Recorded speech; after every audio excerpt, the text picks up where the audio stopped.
community and a support group. And you wonder why no one ever gets better. Why it's spreading rampantly. And this is just as disgusting, the revised version. And that's why. You know, I mean, they're not doing anything to actually help people. It's tragic. Okay, same thing, controlling your diabetes. I want to see if I could find the one quote. Many of these problems don't have to happen. Again, the key there is many. Oh, and this is very subtle. Take charge of your diabetes. It becomes personalized. It's like your pet. It's something that you're going to have the rest of your life, so we're going to make you own it. And it sounds silly, but it's a very, very powerful psychological tool. People, you know, that don't really study that think it's nonsense. It's not nonsense. It's a very powerful psychological tool. Once the person owns it, they believe it's them. It's believe it's their body's fault. It's part of their body. There's nothing they can do about it. It takes away all power from them to cure it, to take action. It takes away all hope. It's your diabetes, and we better learn how to manage it. We're going to take this very seriously, and and maybe you should join a community group to help others deal with their diabetes. Because you got your diabetes, but now they got their diabetes, and so you need to. I swear to you, you got to join a community support. It's a serious, lifelong condition, but there's so much you can do to protect your health. Well, it's a very serious condition, but it's not lifelong unless you follow their recommendations. If you follow their recommendations, it's going to be lifelong. And so here's the thing: if you go and you talk to a guy and says it's totally incurable, it's lifelong, there's nothing you can do about it, I'm going to go ask somebody else. I'm like, well, if the best you can do is nothing, then I'm going to go, and you just have to look at their track record. It's like their track record's just horrible. What problems diabetes can cause, okay? How to work with a healthcare team, why it's important to check your glucose, how to find about resources in your community. Where is it? Here you go. Scientists are learning more about what causes the body to attack its own beta cells in the pancreas, like an autoimmune process. So type 1 is primarily considered an autoimmune disease. It can also be caused by direct mercury exposure. It can also be caused by a serious viral infection. And so the point is that these things are also all reversible, even though, again, they are, even though they don't believe they are. But the problem is that once the damage has been done, that's pretty much not reversible. Your pancreas isn't going to regrow itself and regrow new cells. So once the damage is done, you may not actually be able to, if you stop it in time, you may have a reduced production, but you can still manage it and live with that.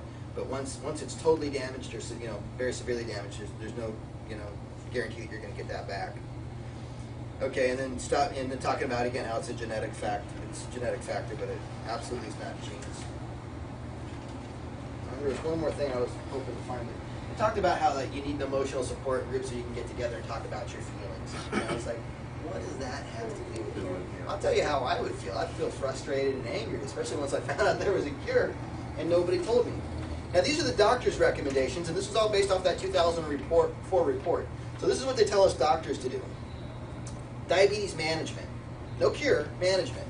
Okay, you got to start, checking for blood pressure and cholesterol, because they're going to have to get them on blood pressure and cholesterol medications. Okay, we got to do a complete foot exam because they're going to have neuropathy. We may have to amputate. Comprehensive eye exam, because we're going to start doing eye surgeries and diabetic neuropathy. You're going to go blind. Depression screening. This is obviously a very depressing disease, so we may need to get you on Paxil or some Zoloft or some antidepressants. And of course, you got to get your flu immunization, pneumococcal shot, aspirin prophylaxis. Okay, because of all the heart problems it's going to cause, you got to start taking an aspirin every day because it's a heart vitamin. And then of course, tobacco use assessment. If you're smoking, you better keep smoking, because if you can stop smoking, that can make it worse. Of course, you got to see, get an oral and dental examination because it rots your gums. Diabetes education. It just blows me away, and they talk about that in here, where the minute role of knowledge. Diabetic patients are twice as likely to suffer from acute coronary. It just goes on to say that considering the facts, researchers measure the progress, and where is it? Well, whatever. The basic message of it, when you read that whole paragraph, their conclusion is that it doesn't matter how educated a person is on their diabetes. How educated a person is on their diabetes has no bearing on whether or not they're going to avoid complications or whether or not how severe their disease is going to progress. And it's no wonder why. Because if you knew nothing at all, you would probably do better than what they're telling you to do. And so it's just sickening. Medical nutrition therapy, diabetes education. This is why it's wrong. This is why no one's getting any better. Physical activity, obviously. And it's the same thing. They go on and on and on about how to control it, how to identify all the risk factors, so that you can get more and more doctors involved, get more and more drugs involved, and the education is all geared towards making sure that they do the exact wrong thing so that they can never get better, so that you can ensure that the medical system is just going to continue to get a paycheck. It's just sad. It's just sickening. Okay, so we need to talk about what causes it. What an idea. What causes it? And I'm not going to be able to talk as much as I'd like to tonight because of the time limits, but all the information is here at newlifefamilychiropractic.com/diabetes. And it talks about how fructose is the leading cause of childhood obesity, okay?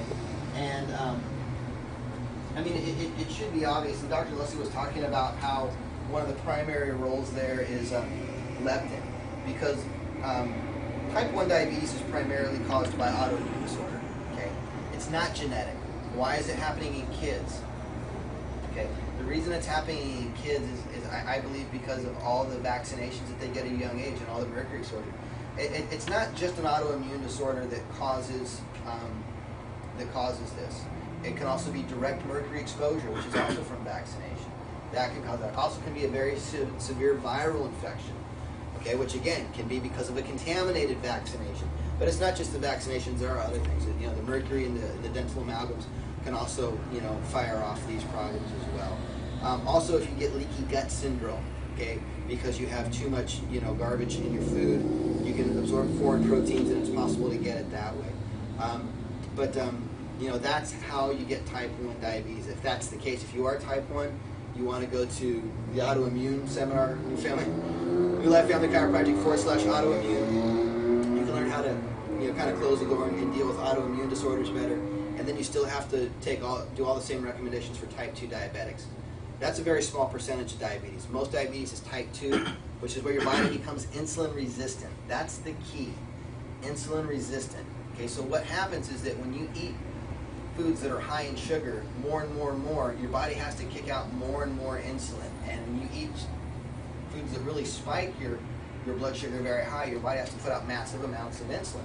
The problem is that your body does develop a resistance to this over time. Okay, and when you eat foods that are more and more, it's high in sugar, more and more sugar for so many times that your cells get used to having insulin around constantly. And it's kind of like they go deaf. It's kind of like insulin is sound that's telling them something, and it's telling them to put the sugar into the cell. But the problem is it's like working in a club, after being around that much sound for that long, you start to go deaf. And so then you got to have the music even louder, which means you have to have even more insulin to do the same job. And then as your body produces more insulin, your cells become more resistant, and it's a vicious cycle until eventually, you just got very severe diabetes. And then what they do is they give your body can't produce enough insulin to keep up with this downward spiral, so then they inject you with more insulin, which is going to make the thing go even worse. If your problem is insulin resistance, giving your body more insulin is just stupid. It just guarantees that it will never ever get better, and it will only get worse. Giving a type 2 diabetic insulin shots is probably the single worst thing that you can do for him, unless your goal is to make sure that he never gets better, which is the goal of the pharmaceutical companies, And so you get these people on insulin shots, and it just creates massive problems. So the key to curing diabetes is to decrease insulin resistance. Okay, and you do that by controlling your diet. And the biggest culprit is fructose. Okay, because fructose is different than regular sugar in that it doesn't signal leptin. Okay, leptin is the hormone that goes to your brain and tells your brain, hey, I've had enough food. I'm done. You don't need to be hungry anymore. And because of that, you can quit telling the pancreas to quit kicking out insulin. So understand that leptin is what tells your brain two things. Leptin tells your brain, stop eating, you're full. And leptin also tells your brain to quit making more insulin because I'm done eating. The problem with fructose and high fructose corn syrup is it doesn't signal leptin. So you just keep stuffing your face and you never get full. And even once you stop eating, leptin doesn't go and signal your brain and say, hey, shut off the insulin. Okay, so it's a twofold problem. We keep eating, of course, more and more of the wrong foods, and our brain doesn't ever have the signal to shut off the insulin machine. And so our cells just become more and more insulin resistant. Okay, and so there's a lot more dietary recommendations on how to specifically do that. There's we're already 5 minutes over. I'm going to show you a quick little video that's going to help to explain some better recommendations as far as how to implement this. And you guys can read over this. Dr. Lustig talks about how the cure for the poison fructose, which he calls a poison, the cure for it is fiber. Because it is found in nature, it says, but anytime God made it, he also put the cure in with it, which is fiber. Okay? And so the fiber is going to help to slow the rate of absorption and help to correct a lot of the problems. Here's a neat article that talks about how over 130,000 cases of diabetics are now linked to soda consumption. And soda, like Coca-Cola, it's primarily caused because of the high fructose corn syrup in it, which is in Coca-Cola, which is in all the major baby formulas, which is why so many little kids are getting type 2 diabetes as well. Okay, so this is an interesting thing to look at too. There's a lot of other problems with Coca-Cola, obviously. Metabolic syndrome, it's also called Syndrome X. You should read over this in your own time. It basically talks about the process that leads up to diabetes. But look at this. The symptoms of metabolic syndrome are weight gain, trouble losing weight, cholesterol rising, blood pressure rising, and fatigue after eating. This might as well have simply been called the road to diabetes. Remember, diabetes doesn't just simply happen overnight. This is what's called metabolic syndrome. And metabolic syndrome is when you have the typical American diet. This is the typical textbook response that your metabolism will have to the typical American diet, and it causes all these problems, and it gets worse and worse and worse until they give it a name called diabetes. You should read about it. It's very interesting. Okay. Scrolling right down. Fructose obviously promotes metabolic syndrome. There's a ton of great articles in here. I can only try and summarize some of it and just scratch on it, but if any of you want more information, there's really a great deal of information that I've gathered here. More great stuff I don't have time for it. Oh, and then of course they get you on, check this out. This is really quick. Once everything fails, they get you on this new diabetes drug called Avandia. I had a patient that came in last week that was on it. And Avandia is killing about 900 people every month. It's so bad that there's 2 of the scientists in the FDA that are campaigning against it, saying it needs to be taken off the market, and of course they're being hushed, But and this was from a secret government document, and you really should read this. I just don't have time to go over it, but it's they put you on these drugs, and and then they're not, it's the drug's killing everyone. They're not taken off the market. They know it's killing people. There's a secret government report about it. Confidential, same thing. Confidential government report, because they don't want to tell anybody about it, and it kind of got leaked, and the FDA's, as corrupt as the FDA is, there's 2 people, even inside the corrupt FDA, they're trying to pull us off the market, and people just keep dying, and they said that if they would just switch from Avandia to another drug, that hundreds of lives would be saved every month, because these people are spontaneously dying of heart attacks from the drug. On top of everything else, now you've got to deal with these medications that they're giving.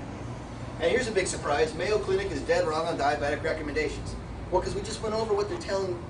The recommendations I said aren't just for Hawaii. It's universal. And they're universally wrong, which is why people universally never get better, and why it just keeps spreading. Because they don't tell you, how to get rid of it. And here's the real thing, is that we subsidize all the bad foods.